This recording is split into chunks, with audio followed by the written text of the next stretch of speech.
Food ক্যারাভানের family রেসিপিতে আপনাদের সবাইকে আমন্ত্রণ জানাচ্ছি। আমি লিটা।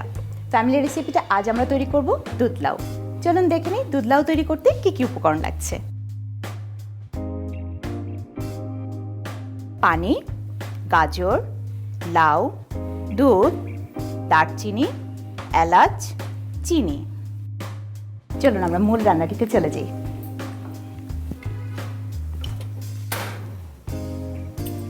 প্রথমে আমাদের দুধটা গরম করে নিতে হবে। এখানে আমরা 3 লিটার পরিমাণ দুধ নিয়ে নিয়েছি।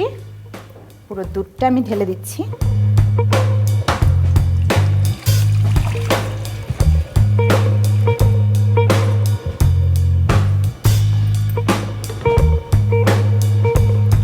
এর মধ্যেই আমি এলাচের টুকরা, একটা ছোট টুকরা দিয়ে দিচ্ছি।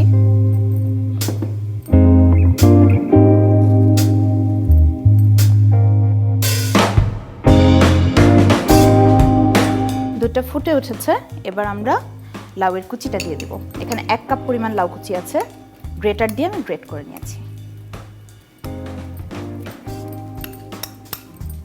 এর সাথে গাজর দিচ্ছি আধা কাপ পরিমাণ। গাজরটা জাস্ট কালারের জন্য দিচ্ছি, যেহেতু দুধটাও সাদা এবং লাউটাও সাদা দেখা যাবে না। গাজরটা দিচ্ছি শুধুমাত্র কালারের জন্য, দেখতে ভালো লাগবে।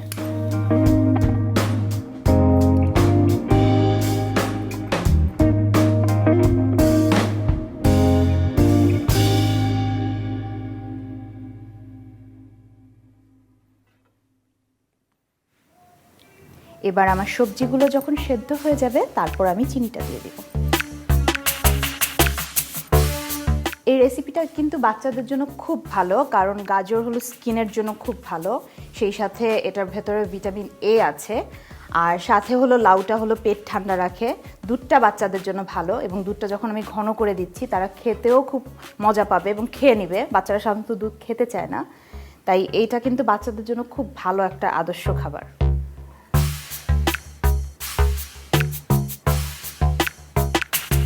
আপনারা চাইলে কিন্তু এই রেসিপিতে সুজি অ্যাড করতে পারেন। সুজি দিলে ঘন হয়ে যাবে এবং খুব তাড়াতাড়ি রান্নাটা হয়ে যাবে। আমরা সুজির হালুয়া যেভাবে করি, হালুয়া হবে না, এটার মধ্যে জাস্ট ওই থিকনেসটা নিয়ে আসবে, ঘনত্বটা নিয়ে আসবে।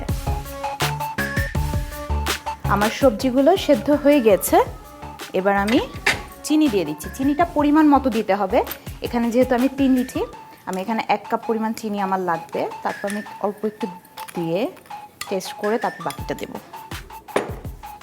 কারণ যেহেতু এটা পায়েসের মতো ঘন হয়ে যাবে, তাই চিনিটা প্রথমেই যদি আমি বেশি দিয়ে দিই তাহলে খুব বেশি কড়া হয়ে যাবে।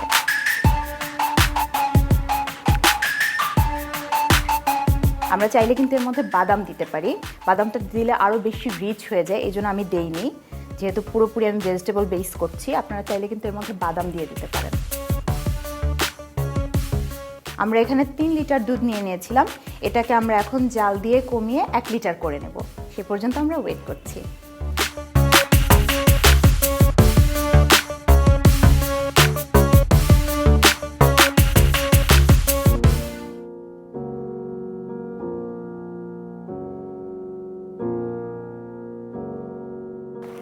আমাদের দুধ লাউটা হয়ে গেছে। চুলা বন্ধ। একটা সার্ভিং বলে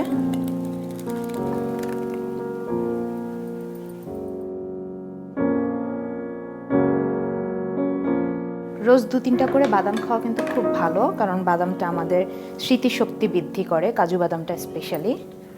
আমরা যদি রোজ সকালবেলা খালি পেটে 2-3টা করে বাদাম খাই, আমাদের জন্য কিন্তু খুব ভালো। আমি কিশমিশ দিয়ে দিচ্ছি।